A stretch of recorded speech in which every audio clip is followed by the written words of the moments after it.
Welcome in to another episode of my Dynasty Fantasy Football YouTube. Today, 5 takeaway series, and this one's going to be jam-packed with all the moves from the weekend, early free agency today. Probably going to be more like 15 takeaways. But as always, make sure to subscribe to the channel if you haven't, and let's jump in. So, first takeaway, Chris Godwin re-signed with the Buccaneers, and I think this was surprising to me.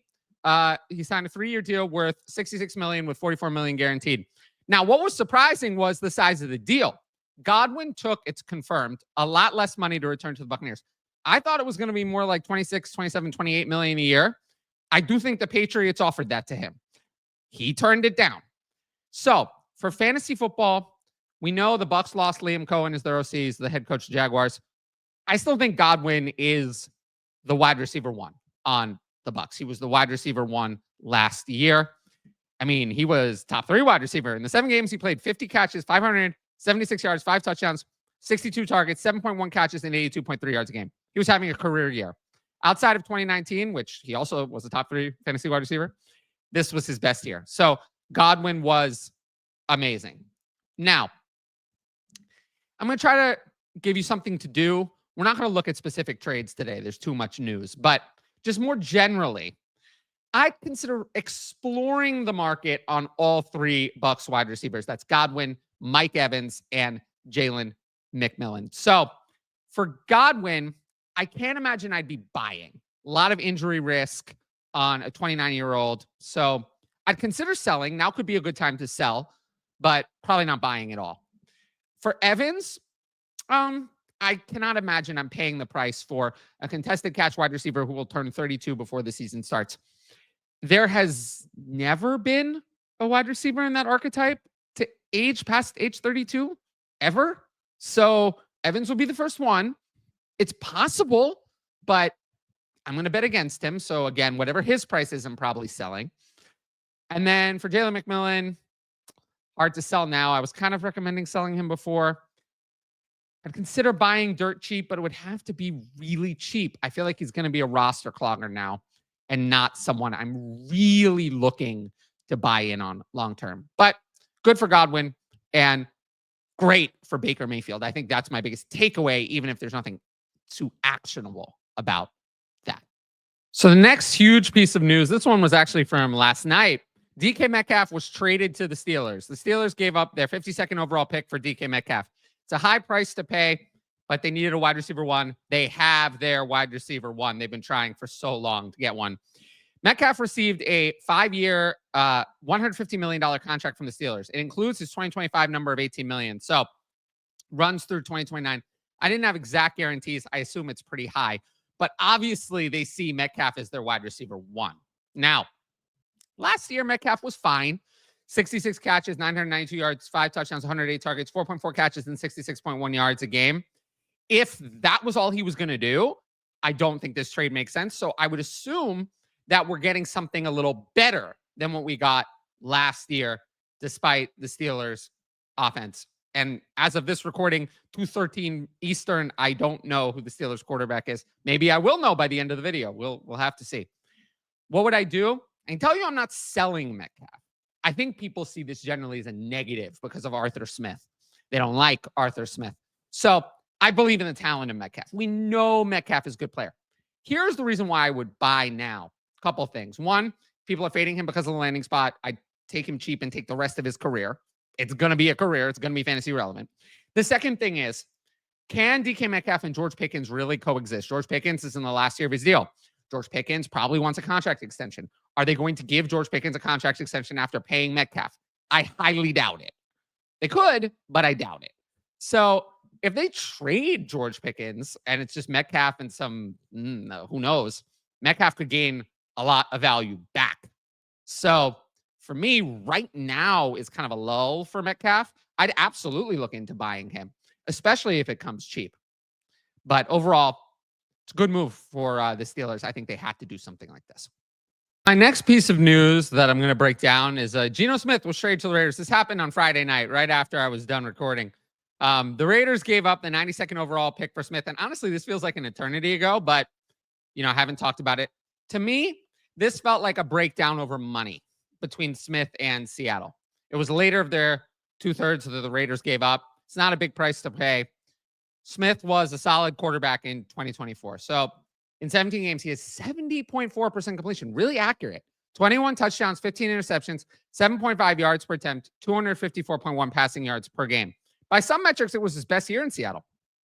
Highest completion percentage, tied for the highest yards per attempt, highest passing yards per game.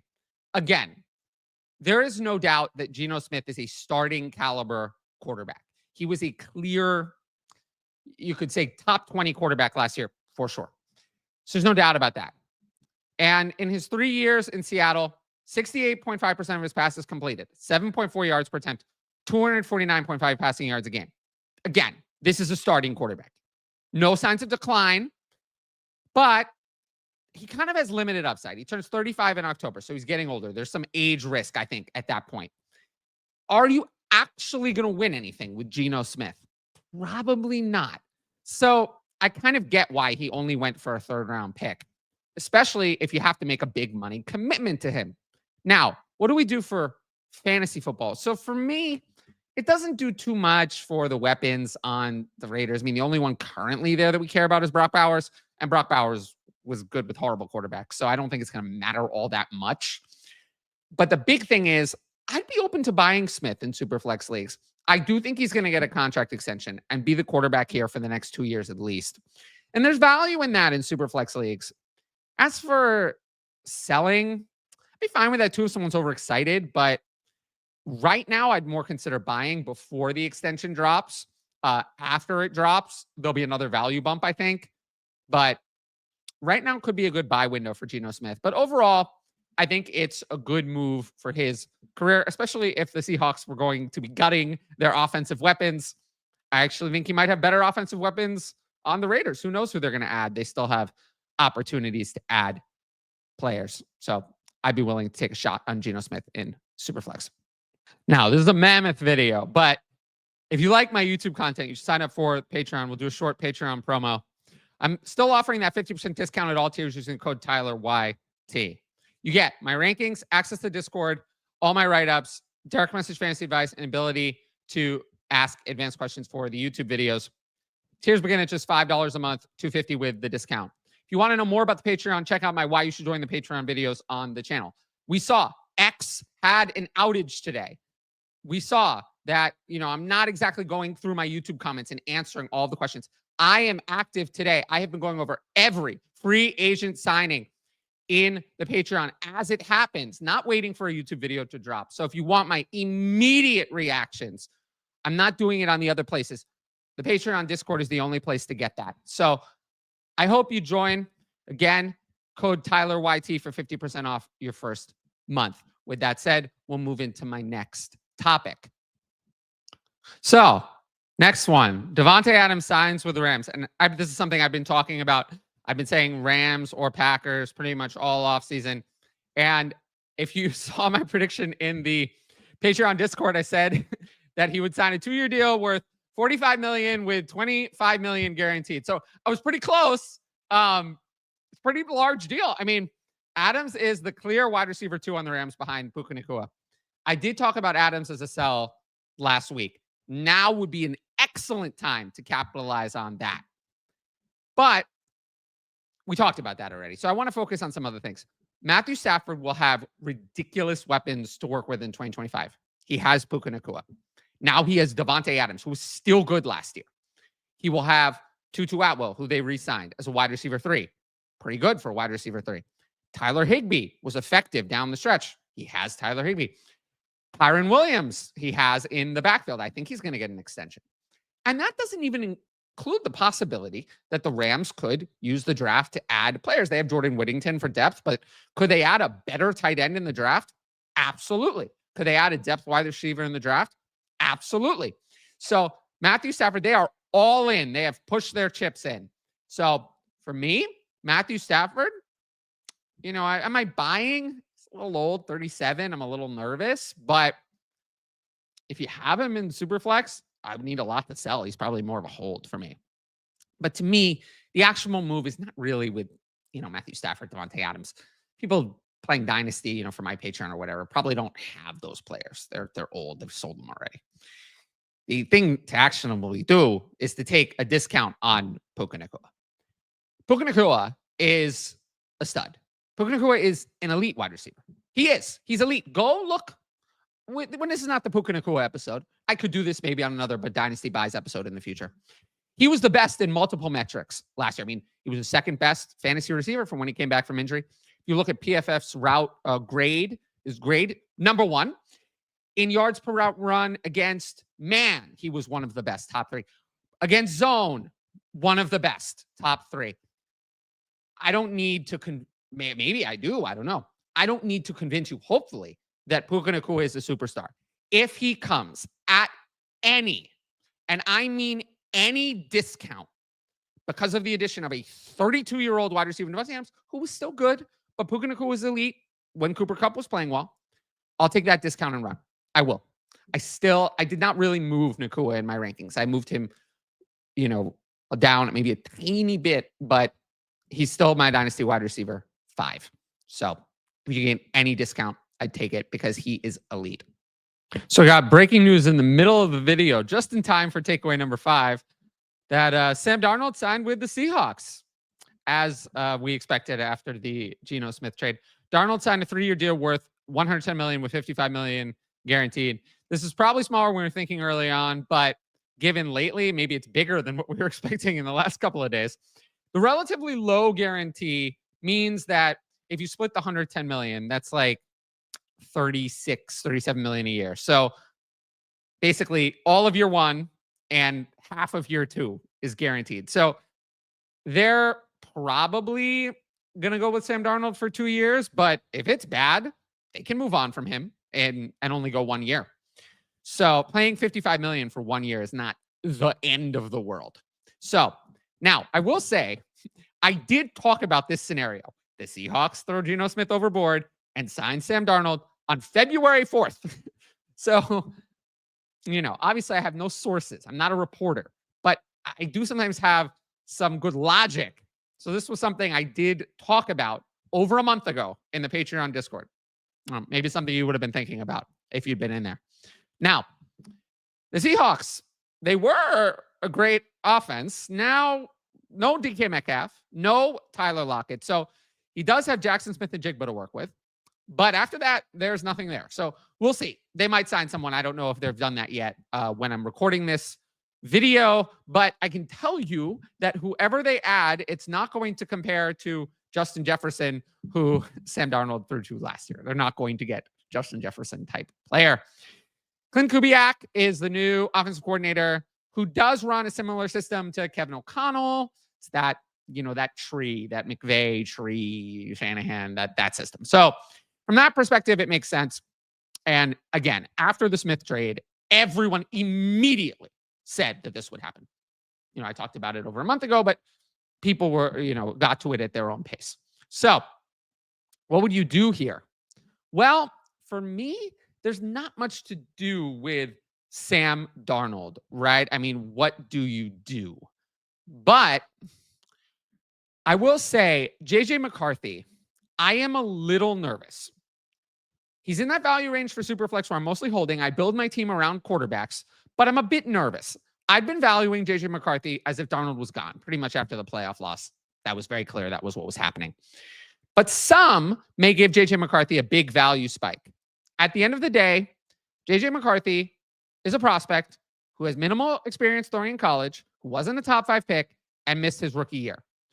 He is not a guarantee. He's not. If he's being valued as if he's a guarantee, I would consider selling him. If you could get like a mid-first in this year's class and then a 26 first, something crazy like that. If you could get a proven wide receiver, even in Superflex, like Jackson Smith and Jigba, or he might be hard to get, or Garrett Wilson, I would still take these players over JJ McCarthy, who is a maybe. We don't know that he's going to succeed at all. So that's just, I guess, my takeaway from that. But congrats to Sam Darnold on his contract and kind of keeps Jackson Smith and Jigba afloat. I'm glad that the Seahawks at least have a quarterback. So now we're in bonus coverage. So Justin Fields signed with the Jets. It's a big move. For 2 years, $40 million with $30 million guaranteed. Now, It's a bizarre salary range for a quarterback because it's not a guaranteed starter like Sam Darnold got. But this is not just a backup. A backup, we saw what a backup costs. Jimmy Garoppolo was like 11 million. The highest range of backups is like 11, 12, 13 million. So this is not a backup. What I think this is the Jets are taking a flyer. If it works out, he'll start week 1. That I have no doubt. If it works out, they have Fields for 2026 under a cheap deal. If it does not, they can move on with no issue. They'd eat, if it's 20 and 20, they'd eat maybe 15 million of dead cap or 10 million of dead cap next year. Now, I still expect the Jets to add a rookie quarterback in the 2025 NFL draft. This contract is not big enough to stop them from taking a quarterback 7th overall if they like the quarterback. If Shedeur Sanders, they're at 7 overall, will this contract stop them from taking Shedeur Sanders? No, it will not. I do think this rules out them trading up for a quarterback. That they're not going to do. They're not going to go and trade up, give up more assets for a quarterback. I don't see that. Think of Fields as insurance against them not getting a quarterback they like, or if they're more interested in the quarterbacks, maybe in the 2nd round, take a flyer on a quarterback like that to pair with Fields. They're no longer desperate. They have their week 1 starter. Now, for me, I absolutely do not see Fields as a franchise quarterback. We've seen that. He was not a franchise quarterback in Chicago. He was not a franchise quarterback in Pittsburgh. The contract size, the Jets don't either. I'm not saying I don't like him or that he's guaranteed to fail. But to me, we're looking at Fields as like an Anthony Richardson type asset. If it doesn't work out, the team could turn away from him. That turn could occur during 2025. I'm not guaranteeing that Fields is the starter for all of 2025. If someone's paying franchise quarterback and super flex prices for Fields, I'd be selling. Whatever you want to call that. A mid 2025 first, 106, 107, I would be selling. I am not in it on Fields at that cost. I'd also consider buying Garrett Wilson if people are worried about him because of Fields. Wilson is a target hog, will continue to be a target hog. He played with Fields at Ohio State. The price may drop too low and might present an opportunity. So something to consider on buying Garrett Wilson. But overall, I like that Fields got this position. I do think he gains some dynasty value, but I think people are going to get a little carried away. So I'll more be on the selling side. So next up on this mammoth length video, Marquise Brown re-signed with Chiefs and Xavier Worthy's legal issues. Brown signed a 1-year deal worth up to $11 million. Language suggests it's incentive laden, very similar to last year's deal. He'll be the wide receiver 3 to open the year. Of course, that's assuming he stays healthy. I'm not getting into this, but there were some things that happened. It's a lot of things. Is it a coincidence that the Brown signing happened on the day the news dropped? No. Does it look like, to me, no expert opinion, no expertise on this, does it look like this is probably a non-issue? Yes. Do we know for 100% certainty? No. So just keep it in the back of your mind. What I think is more certain is Rashee Rice, there will be a suspension. Keeps getting pushed back, but there's more evidence. We saw video, we have more evidence. The NFL probably has enough evidence to do some sort of suspension for Rashee Rice. There's a lot of limbo for one wide receiver room. Who knows when it's going to happen? Who knows how long the suspension is going to be? Who knows? Regardless, I don't know. It's hard to move Worthy or Rice, but as for Brown, he didn't do anything in 2024. He played like 2 games.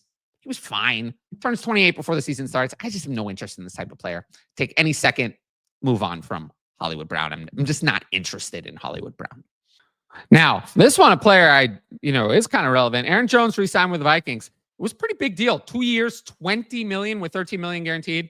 Means most of the guarantees are in year 1. So if it goes well, they can keep him for year 2, but they can cut him after this year for minimal dead cap. And Jones was pretty good in 2024. 255 carries, 1,138 yards, 5 touchdowns, 4.5 yards a carry, and 51 catches, 408 yards, and 2 touchdowns. Most carries per game of his career with around 15. Workhorse back. But do I think this continues in 2025? No, I really don't. I do think this deal rules out the Vikings spending their round 1 pick on a running back. They have 4 picks in this year's draft. They don't have a second rounder. I think they might trade down and then draft a running back or take a running back in the 3rd, but they do want a committee. This deal is pretty big, though, for Jones. So I don't think they're going to flat out spend a first-round pick on a running back. It could surprise me, but I'm not expecting that. So what do? I still think I would sell Aaron Jones. Jones carries dynasty values, but when we're talking about aging running backs, the thing you have to say is this player elite, amazing, an outlier? I'm going to say for Jones, it's a no. It's a no for me. He was fine, but it was mostly because he got more volume last year, not because he was amazing. He was good, but not amazing. The track record of these 30-year-old non-elite athlete running backs, and Jones is not Derrick Henry, holding up is slim to none, essentially. The older guys are Derrick Henry, Adrian Peterson, these freaks. Jones is not a freak, and he hasn't really been super elite efficiency-wise in a couple of years. I'd take any second rounder for Jones. You can probably get that or more, and I would just move on. I just don't like these types of assets. So this might have gone under the radar, but Derek Carr restructured his contract and will be the Saints' 2025 starting quarterback. The Saints converted $40 million of Carr's compensation to a signing bonus, and this means that he's locked in for 2025. They reduced his cap hit by $30 million. The Saints kicked the can down the road again. They have a mediocre team forever, but whatever. They do whatever they want. There's no doubt that Carr will be the Saints starter for this year because they can't get rid of him anymore. And they set themselves up to be right back here again next year because they've just kicked the can down the road.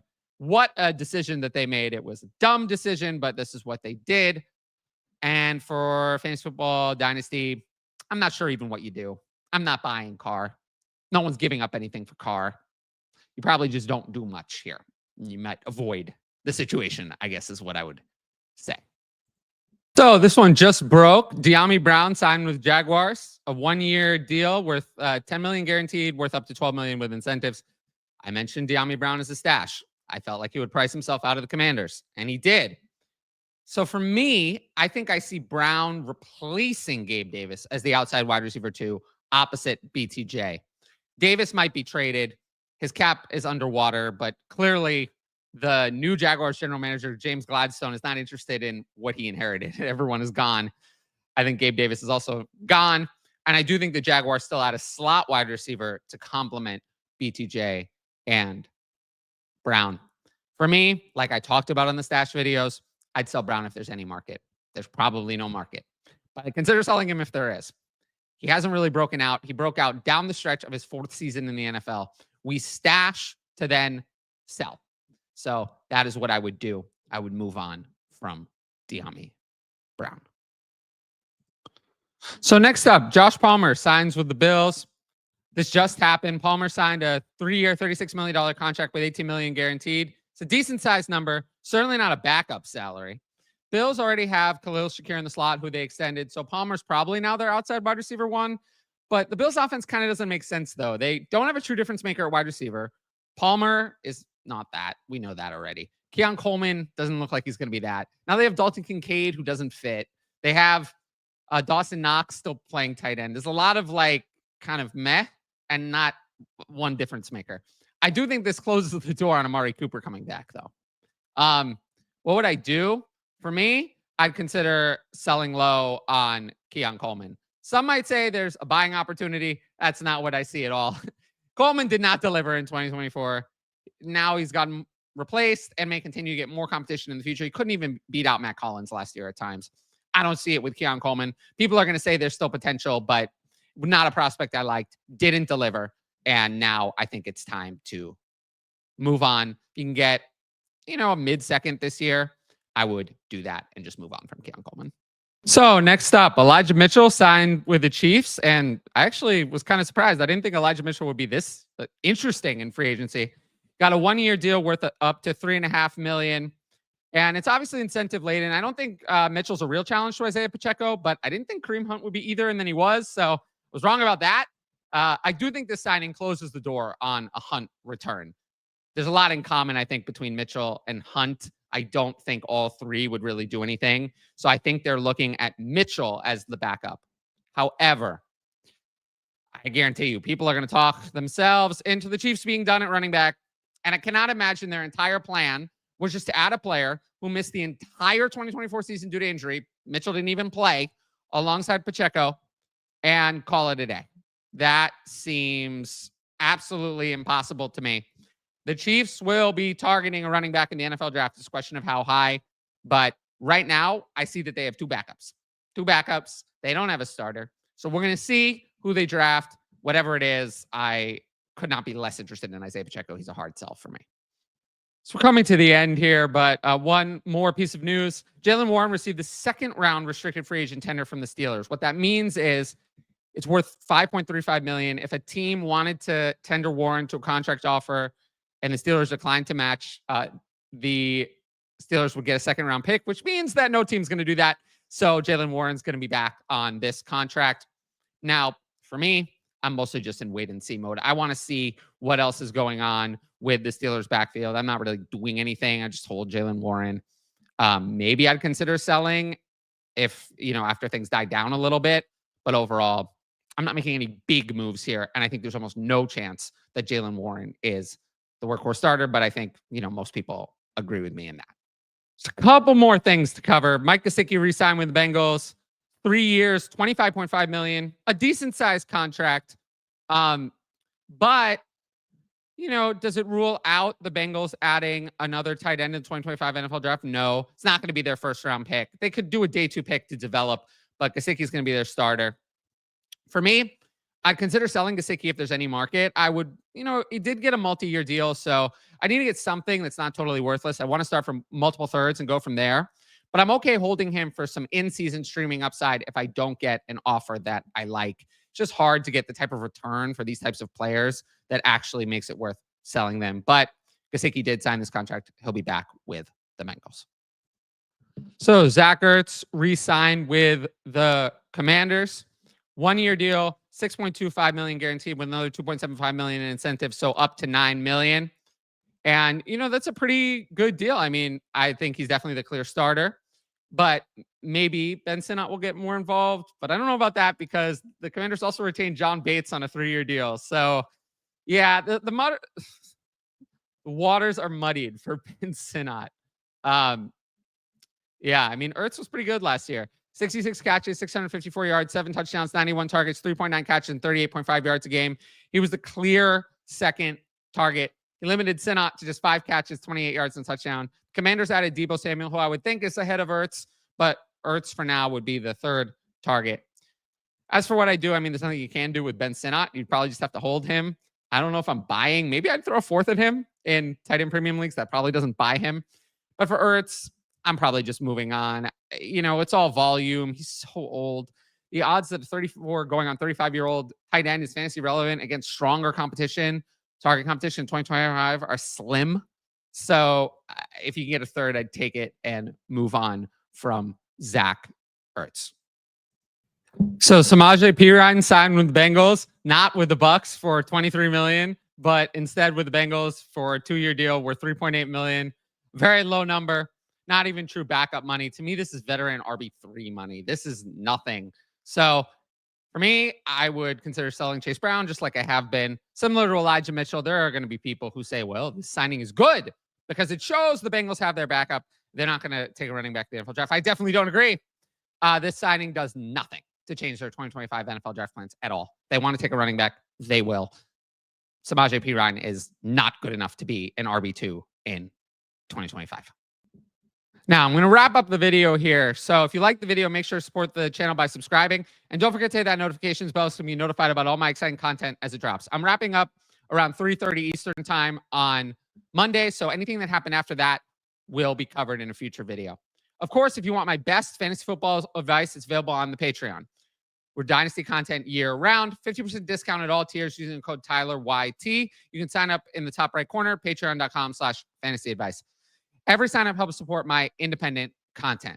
But once again, thanks for watching this insanely long video, and I'll see you all later.